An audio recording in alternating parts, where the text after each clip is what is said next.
Você sabe o que é uma profissional organize e como ela pode ajudar a melhorar a sua vida? Hoje eu recebo duas empresárias incríveis que criaram a empresa De Cá Pra Lá Organização Inteligente. É a Adriana Góes e a Érica Eguchi. Então fica com a gente, porque o nosso programa hoje está incrível, recheado de dicas sensacionais para melhorar a organização não só da sua casa, mas da sua vida.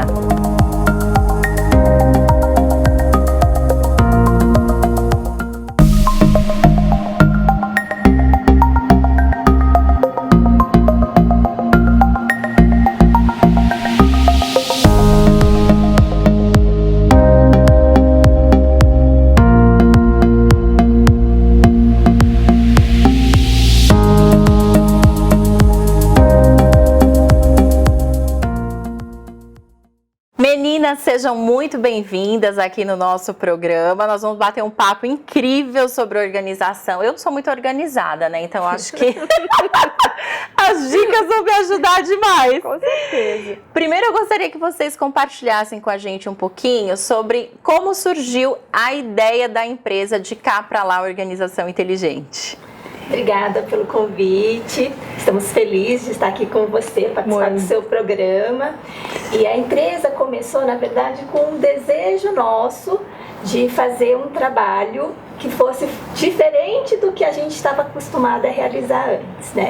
Eu sou fonoaudióloga de formação e a Adriana, ela trabalhava também na mesma empresa que eu trabalhava, nos conhecemos já há muitos anos.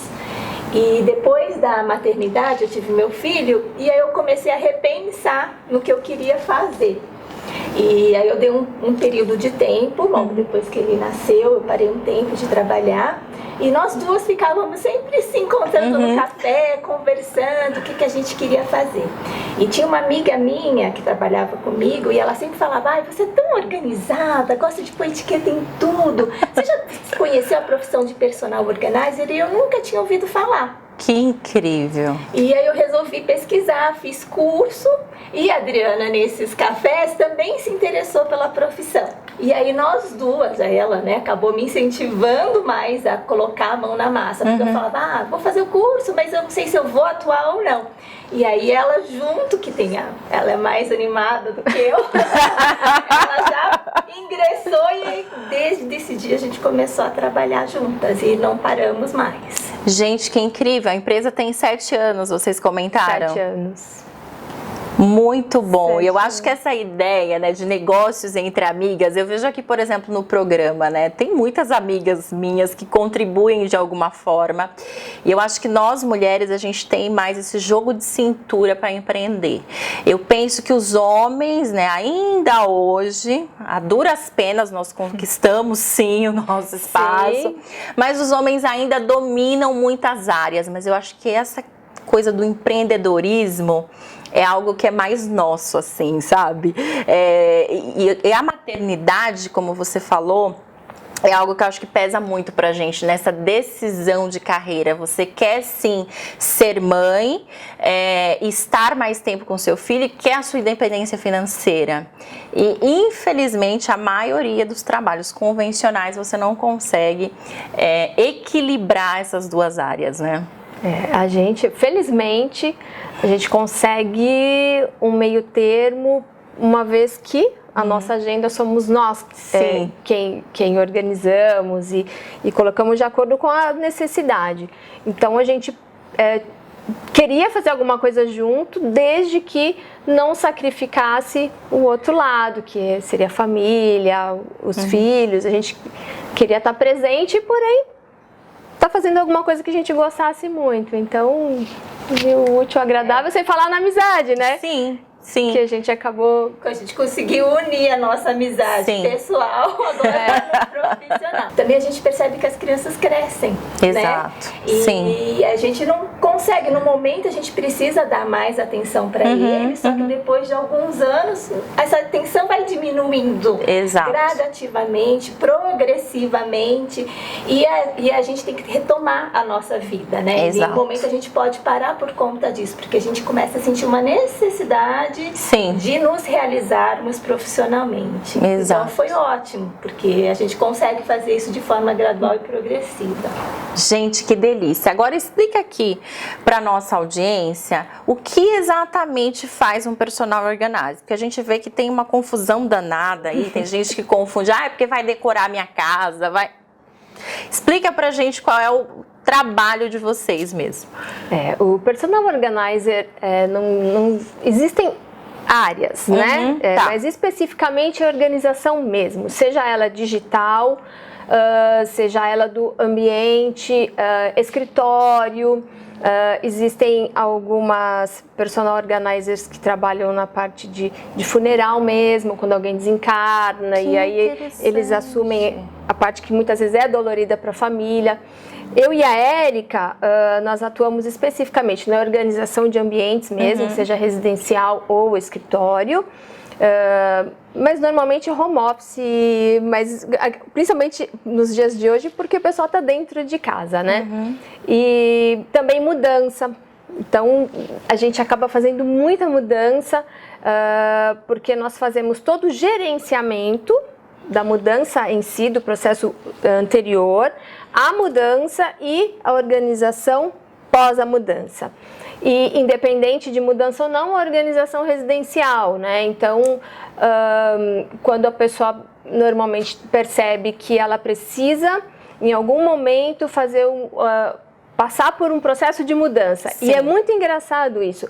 Quando a gente começa, quando a pessoa nos contrata, normalmente ela já está passando por outros processos de mudança e a organização residencial acaba sendo um link, uma consequência, uma extensão. Isso. Muito interessante. Então, existem N processos, né? Então, às vezes, até uma separação, ou um casamento, ou a pessoa resolveu que ela precisa fazer mudanças na vida e está passando por processos de mudança em geral, e a organização entra, porque a organização dentro do ambiente que você vive, ela traz fluência, ela traz bem-estar, ela traz economia. Então, tudo isso engloba e leva para frente, né, com esse processo da mudança em si. Mas eu e a Érica especificamente trabalhamos com mudança e organização de residências. Gente, é um sonho, né? Porque eu fiquei pensando aqui nas minhas mudanças que eu já fiz na vida, a gente acaba, né? E, meu Deus, como é estressante, né? A gente ganha os cabelos brancos nesse processo, né? O meu marido, ele sempre fala, a gente vai mudar, a gente leva a roupa do corpo, né? Aquela coisa de você sair de um lugar mobiliado, vai para um lugar mobiliado. Mas, gente, ainda assim, quando você pensa na roupa, em todas as coisas ali da cozinha, utensílios e tudo mais, eu lembro que a última vez eu falei, mas, gente, era só a roupa, mas assim... Não é. Não é. E eu lembro que foi um mês, em média, pra gente conseguir organizar, colocar tudo no lugar. E demanda tempo. E outra, eu acho que tem técnica também. Às vezes, eu tenho a sensação na minha casa que falta espaço para as coisas. Eu olho e falo, meu Deus, não cabe. Eu digo, mas eu acho que é a técnica, a forma de arrumar, né? E aquilo que você falou, né? Que as pessoas acabam confundindo a nossa profissão com as outras. Isso. E é importante a gente lembrar que, assim, o personal organizer, ele não vai arrumar o seu armário, ele não vai arrumar o seu espaço. A gente utiliza de algumas técnicas para organizar. Porque o arrumar é diferente de organizar. Então, muitas vezes tem gente que fala, nossa, mas você vai contratar uma pessoa, mas a tal pessoa poderia fazer, qualquer um poderia fazer.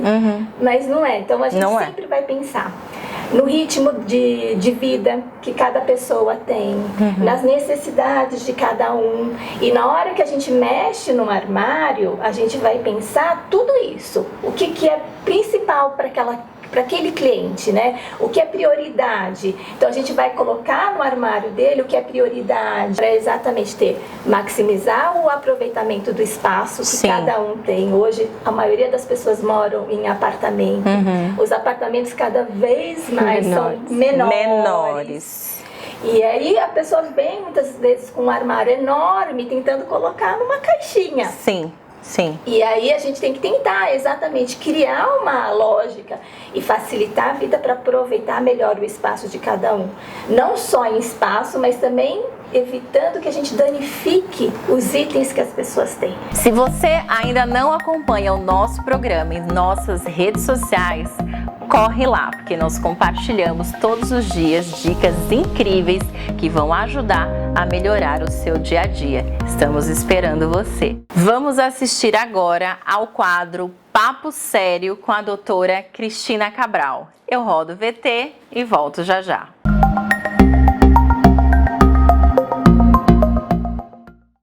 Olá, eu sou Cristina Cabral e tenho o quadro semanal no Mulheres em Flow, falando sobre direito de família, direito das mulheres. Bom, e hoje, aproveitando o mês de março, que é o mês da mulher, chegando próximo ao Dia Internacional da Mulher, eu quero falar um pouquinho sobre um instituto novo, que sempre existiu, mas agora está tipificado, que a gente chama, né, em direito. A gente está falando sobre ele. O que é a violência processual? A violência dentro de um processo judicial, a violência judicial. O que quer dizer isso? Não é só dos juízes contra advogado, promotor contra advogada, contra as partes, não é isso.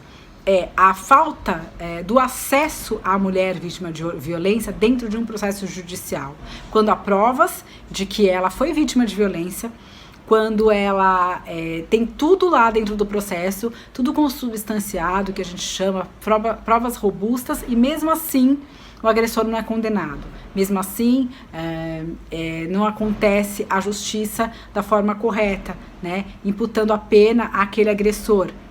Tá? Isso é considerada violência processual, violência judicial. Nós, mulheres, somos vítimas disso. As mulheres vítimas de violência muitas vezes são vítimas disso. O processo é tratado como se fosse uma coisa simples e que ele não tem nenhuma importância, né, aquilo.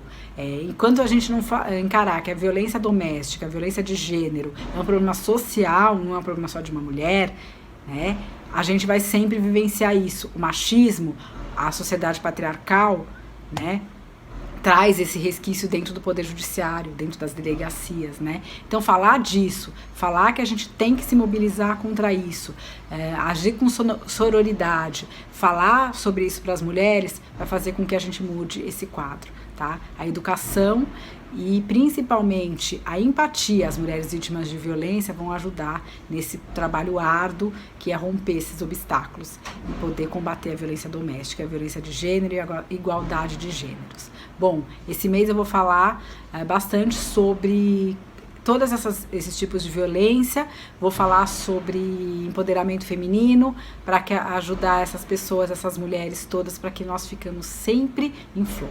Um beijo para vocês e até semana que vem.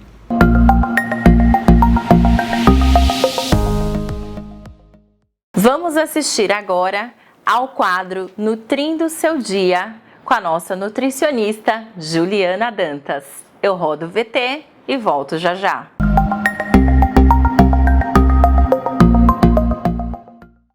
Olá, eu sou Juliana Dantas, nutricionista do quadro Nutrindo Seu Dia, do programa Mulheres em Flow. Bom, hoje eu vou falar um pouquinho sobre as dietas, o impacto das dietas restritivas na saúde.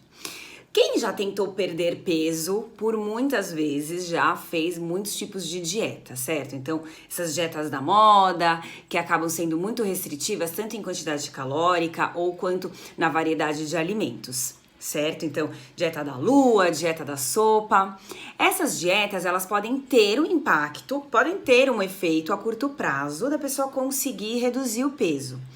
Porém, ela não é sustentada por muito tempo, porque normalmente a pessoa não consegue ficar com aquela restrição por muito tempo e perder o peso quando volta aos seus hábitos alimentares anteriores à dieta, que normalmente não são hábitos alimentares saudáveis. Daí o que acontece? Ela volta a ganhar peso. E quando perde peso, se a pessoa não faz nenhum tipo de atividade física, nem musculação que aumenta a massa muscular ou que ajuda a manter a massa muscular, ela perde, além de gordura, também perde músculo. E o músculo, ele está diretamente relacionado ao metabolismo. Então, a pessoa acaba influenciando que o seu metabolismo fica mais baixo. Daí ela faz aquela dieta, para de fazer a dieta, volta aos seus hábitos alimentares que não são saudáveis, volta a ganhar peso, e quando ela tenta fazer aquela dieta novamente, ela não tem o mesmo resultado, então ela não consegue emagrecer a mesma quantidade, por conta também do metabolismo, certo? Então, esse tipo de dieta, o impacto para a saúde não é bom, porque também, além disso, acaba que com tanta restrição, quando volta, pode até desenvolver um transtorno alimentar, pode até desenvolver uma compulsão alimentar, porque fica tão restrito que quando volta quer comer tudo que veio pela frente, né? E especialmente os alimentos que estavam proibidos. Então, pode gerar um transtorno alimentar que não vai ser bom nunca para a saúde e vai ficar só ganhando peso, ou se não fica no efeito sanfona, que muita gente conhece, certo? Então, dietas restritivas, elas não fazem bem para a saúde. O ideal é você fazer uma reeducação alimentar, ter uma perda de peso mais lenta, mas porém que você consiga manter essa perda de peso e com uma dieta variada, né, com uma alimentação variada, com os nutrientes, as vitaminas que vão auxiliar na manutenção e na sua saúde, né, de uma forma benéfica. Então, as dietas restritivas, elas não são recomendadas, tá bom? Então, pense bem antes de começar uma dieta que seja mais restritiva. Eu sei que às vezes a ansiedade para perder peso é grande, mas às vezes não vale a pena. Às vezes não, todas as vezes não vale a pena, tá bom? Então, essa foi a minha dica da semana e nos vemos na próxima semana. Muito obrigada e tchau, tchau!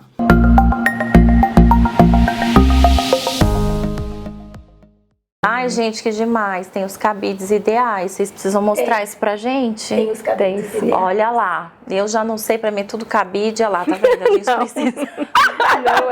O armário, ele é também específico para cada tipo de peça. Então, prateleiras são melhores para determinadas peças, gavetas, cabideiros. Então, essa otimização também a gente faz na hora que a gente vê o que a pessoa tem no guarda-roupa dela e que a gente precisa aproveitar. A gente está falando de armário, sim, né? Mas sim. Isso entraria até para outras coisas. E aí o personal organizer acabou crescendo muito nessa última década, principalmente aqui no Brasil. Já nos Estados Unidos já tem um histórico um pouco maior lá fora. Sim. E assim, eles estão atingindo várias áreas. A Adriana acabou comentando o que nós fazemos, mas eles também trabalham com idosos, né? Tem personal organizer especializado em idosos, em bebês, na hora que a gente recebe bebê. Então, arrumar a roupinha de bebê, isso a gente acaba fazendo. Fazemos também. Tem personal organizer que só organiza todos os documentos digitais, foto, documentos, como tornar tudo muito mais organizado no seu ambiente virtual, né? Dentro do computador. Gente, eu preciso de uma dessa. Tem personal organizer para coleções, a gente também já trabalhou com coleções. Tem personal organizer que trata só com as mudanças, que a Adriana falou, com treinamento de empregados domésticos. E tem personal organizer que trabalha com produtividade. Então hoje tem pessoas super famosas que só trabalham com produtividade, dão cursos de produtividade e são personal organizer. Que interessante. A gente estava conversando agora há pouco aqui também nos bastidores e dentro desse processo que vocês fazem, a pessoa ela aprende também. De repente, se você tem uma secretária do lar e tudo mais, vocês ensinam ali como fazer essa organização. Sim, normalmente quando a gente procura saber quem vai ser a pessoa que fica responsável para manter a organização, porque a partir do nosso trabalho a gente não espera que a pessoa nos chame para cada mês ir lá e organizar o mesmo ambiente. Então, Sim. O interessante é que após a organização alguém fique responsável pela manutenção. E normalmente são as funcionárias, né, da casa. Então, finalizando o processo, a gente treina esse funcionário, a funcionária, para manter a organização. Então, desde as dobras, como guardar, que forma vai acomodar, para que essa pessoa possa dar continuidade no processo. E não, nós não limpamos, nós não passamos, isso é uma outra coisa. Função, né, que aí no caso entram já para as funcionárias, e não decoramos. Não decoramos, nós somente organizamos. Claro então, que na organização a gente também pensa no estético, né? Sim, claro. Sim. Na hora que a gente organiza, a gente tenta fazer um paralelo com o estético, mas não é o nosso foco decorar. Acaba tudo ficando lindo por conta do processo de organização, mas não decoramos ambiente. E também nem somos coach de imagem, né? Que pega o guarda-roupa personal stylist, decide se aquela roupa vai ficar boa pra pessoa ou não. Isso também a gente não... Também isso vocês não fazem. Mas falando agora todo esse processo de pandemia que nós estamos vivenciando, né?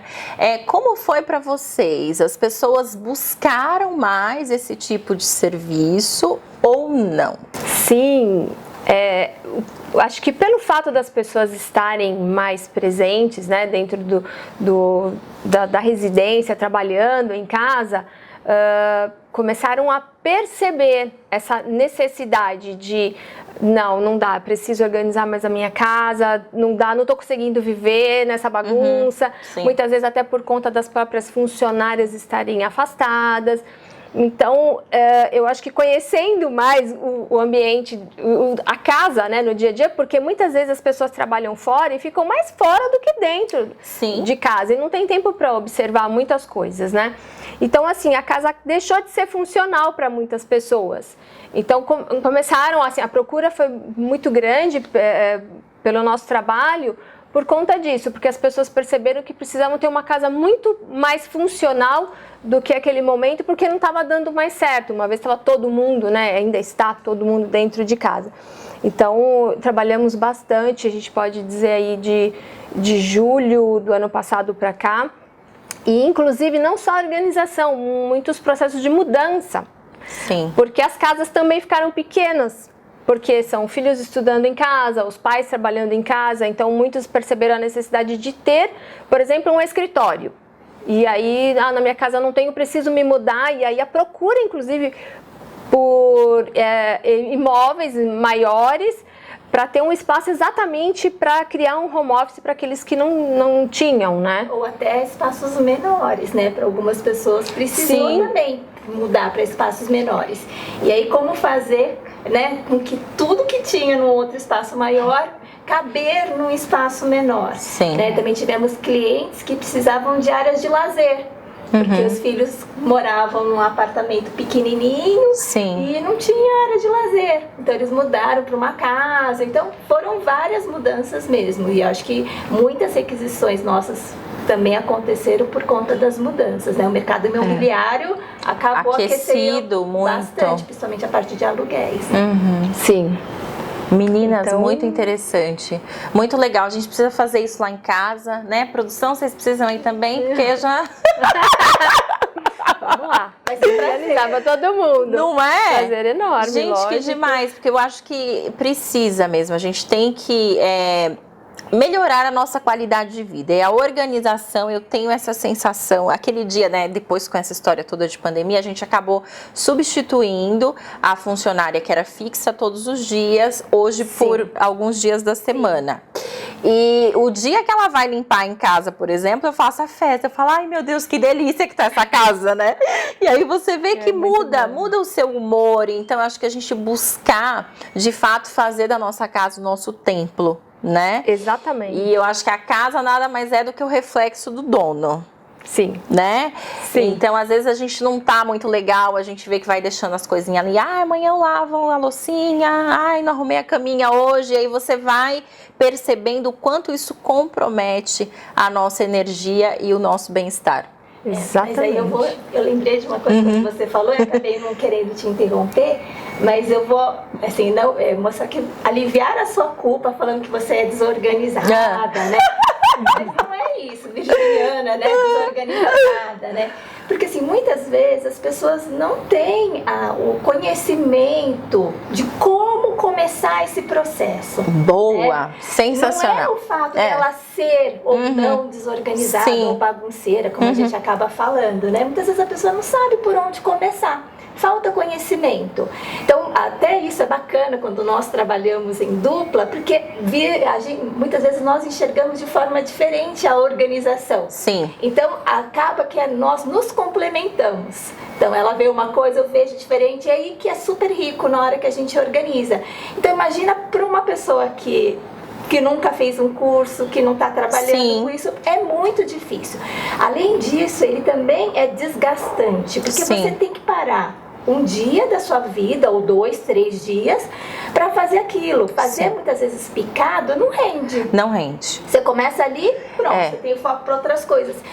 E pensando assim, que a mulher hoje tem tantos papéis, né, na vida. Exato. Como é que ela vai parar para isso? Então, muitas vezes as pessoas que nos chamam não são as bagunceiras, as desorganizadas, né? Porque muitas vezes essas ainda nem tiveram esse insight, né? Sim. Que são. São as pessoas que precisam. Então, são aquelas mulheres que trabalham muito e que não têm tempo para perder com isso. E sabem que tem uma profissional que pode ir lá fazer por ela em um tempo muito mais rápido do que ela. Exato. Né? E enxergar de uma forma diferente. Se você ainda não acompanha o nosso programa em nossas redes sociais, corre lá, porque nós compartilhamos todos os dias dicas incríveis que vão ajudar a melhorar o seu dia a dia. Estamos esperando você. Vamos assistir agora ao quadro Explicando Direito com a doutora Michele Fernandes.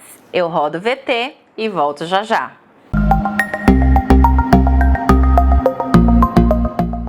Oi pessoal, tudo bom? Meu nome é Michele Fernandes, do quadro Explicando Direito, e hoje eu vou falar algumas dicas do que você tem que verificar quando for comprar um imóvel usado. Vamos lá? Antes de você fazer a compra de um imóvel, é muito importante que, obviamente, você faça a devida vistoria.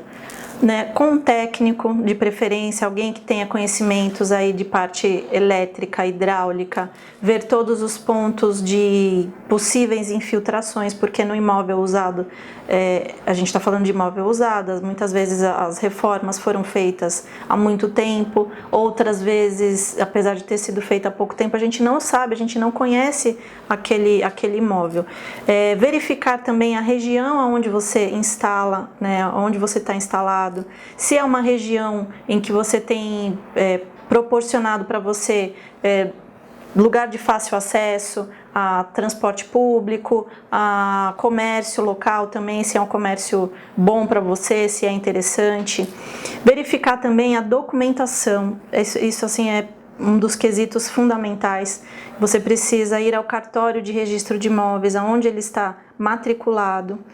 Pelo número da matrícula lá no registro, você vai saber todo o histórico daquele imóvel, se existe alguma averbação, ou seja, é alguma anotação feita referente a algum problema judicial que o proprietário tenha em relação a esse imóvel. Então, se por exemplo, ele deu esse imóvel em garantia, alguma coisa, esse imóvel não está quitado e existe uma anotação de um processo judicial dizendo que esse imóvel tem uma dívida sobre esse imóvel, que esse imóvel serviu de garantia para essa dívida judicial. Então é importante a gente saber. Verificar também através dessa certidão se o proprietário aquela pessoa que está te vendendo realmente é o proprietário do imóvel. Outra coisa importante, certidões que vocês forem tirar, tirem também nas justiças federal, trabalhista e no distribuidor civil, para saber justamente, como eu estava falando na questão de dívidas judiciais, se não tem nenhum ônus, nenhuma dívida em cima garantindo que tem esse imóvel como garantia de pagamento, tá bom? Uma outra coisa importante são as certidões do IPTU, para ver se não tem nenhuma dívida do IPTU nesse imóvel, né? Se você está comprando... tá tudo certinho, os pagamentos estão ok, porque senão você fica com a depender da situação e da forma como você está negociando também esse imóvel, tudo isso vai valer também para você na hora de negociar com o proprietário. Veja sempre uma pessoa, um técnico que saiba e que possa fazer esse laudo para você, tá? Que possa visitar o imóvel e verificar, fazer toda a verificação da instalação propriamente dita. Bom, essas eram as dicas que eu tinha para te passar. Agradeço mais uma vez a sua audiência e estou aqui sempre à disposição. Gratidão, tchau, tchau e até a próxima.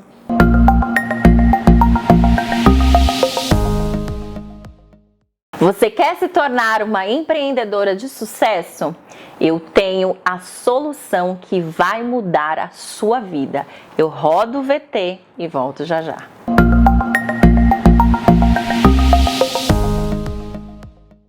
Você quer se tornar uma empreendedora de sucesso? É muito simples.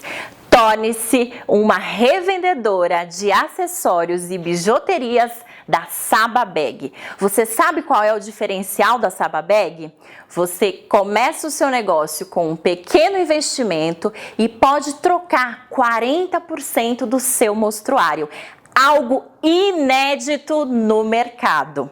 Então, convido você a entrar em contato agora mesmo através do QR Code que está aparecendo aqui na tela e falar com um dos representantes da Saba Bag, porque uma mulher em flow é independente, inclusive financeiramente. Então, convido você a conquistar a sua autonomia agora mesmo. Acesse o QR Code que está aqui abaixo do nosso vídeo e mude a sua vida agora mesmo. E tem uma promoção incrível. Você adquirindo qualquer um dos kits Saba Bag, você recebe uma pulseira incrível e exclusiva de presente, além de receber todo o material de apoio para entregar os produtos para suas clientes, sacolinhas, saquinhos personalizados, uma bolsa personalizada, então tudo prontinho para você começar o seu negócio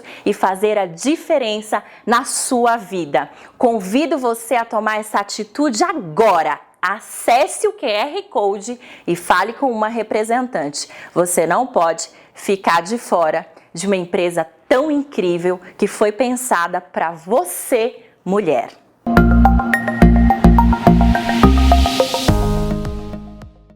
Estamos no mês da mulher. Uma data muito importante porque nós comemoramos todas as nossas conquistas. E eu quero compartilhar com você duas obras incríveis. Auto Amor, um caminho para a regulação emocional e autoestima feminina. Esse livro eu participei assinando o capítulo O Poder do Alto Amor.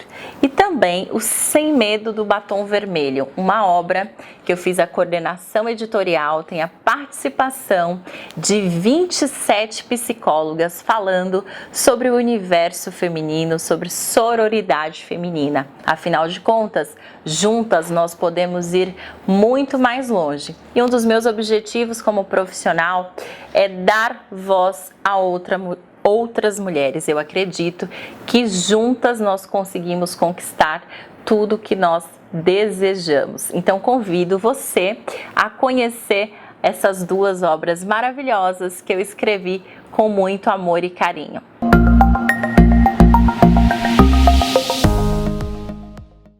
E quanto tempo leva esse processo da organização? Depende muito do tamanho do ambiente, como é que funciona? Depende de vários itens, assim, desde o tamanho, não do ambiente em si, mas, por exemplo, de um armário, de um escritório e a quantidade, principalmente, de coisas. Porque, às vezes, eu tenho um armário enorme, mas eu nem tenho tantos itens assim. Então Sim. o processo é muito mais rápido, porque a gente não precisa ficar pensando o que a gente vai fazer para aquilo tudo entrar naquele espaço que nem é tão grande, mas tem bastante itens e tal. Então muitas vezes a gente tem um espaço grande com poucos itens. Então o processo é muito mais rápido. Certo. E quando é inverso, aí é o mais demorado. Quando você tem muita coisa para um espaço menor. Porque aí é onde a gente vai ter que pensar muito de forma bem elaborada para que a organização não vire uma bagunça no futuro. Então tem que ser pensado em todos os detalhes para que as pessoas possam manter naquele espaço. Então o tempo é muito relativo, cada projeto é um projeto, porque depende de N questões, então de espaço, de quantidade, do tempo que nós teremos disponível para trabalhar dentro, porque às vezes a pessoa fala, olha, eu preciso que vocês fiquem até as 3, porque depois das 3 horas, por exemplo, eu não consigo mais manter vocês aqui. Certo. Então depende de um monte de coisas. Se é só organização, se é uma mudança, porque a mudança entra a questão de tirar tudo das caixas para depois organizar. Só a organização, a gente tira tudo dos armários para depois organizar, mas acaba sendo um processo mais rápido, às vezes, do que a mudança que você tem que desembalar e tal. Tem que procurar as coisas de determinado cômodo, que nem sempre está ali separadinho, né? Como foi identificado, como foi feita a mudança. Pode ser. Mas assim, dificilmente é um dia, tá? Tá. Dificilmente. Só quando são realmente, por exemplo, quarto de bebê, que costuma ser peças menores, tem menos coisas, é mais rápido. Meninas, eu adorei as dicas, tenho certeza que vocês contribuíram muito aí para as nossas mulheres em flow. Eu gostaria de agradecer a disponibilidade de vocês, né? Eu acho que a gente ia adorar ter um quadro aqui, né, gente? Acho que a gente pode até abrir votação já para quadro de dicas de organização, acho que seria fantástico. E eu espero vocês aqui de volta, voltem quando quiser, pra gente trocar mais insights. Vamos marcar umas organizações, que aí a gente grava também. Tem um quadro aqui no nosso programa que chama Mulheres em Flow Visita. Então a gente acompanha processos, mostra lugares legais, culturais de São Paulo, a gente vai visitar empresas, enfim, tudo que tiver aí convidar, a gente está indo lá fazer a cobertura. Então a gente pode combinar alguma coisa para mostrar isso na prática, né, para as pessoas verem como de fato funciona. Será um prazer, a gente agradece de coração o convite, uma delícia estar aqui com vocês, esse bate-papo gostoso, e é só chamar, a gente volta. Muito obrigada Rapidinho. pelo convite, agradecemos, estamos felizes pelo convite e os contatos ela disponibilizou para vocês. Joia, a gente vai colocar os contatos aqui embaixo, coloca também no link, os links para que vocês possam acessar, conhecer um pouco mais do trabalho aí das meninas. Então, gente, gratidão e até a próxima. Muito obrigada. Eu espero que você tenha gostado do nosso programa, eu te espero na próxima semana, porque o meu desejo é que você se torne uma mulher em flow. Gratidão e até a próxima. Tchau, tchau. Tchau, tchau. Se você ainda não acompanha o nosso programa em nossas redes sociais, corre lá, porque nós compartilhamos todos os dias dicas incríveis que vão ajudar a melhorar o seu dia a dia. Estamos esperando você.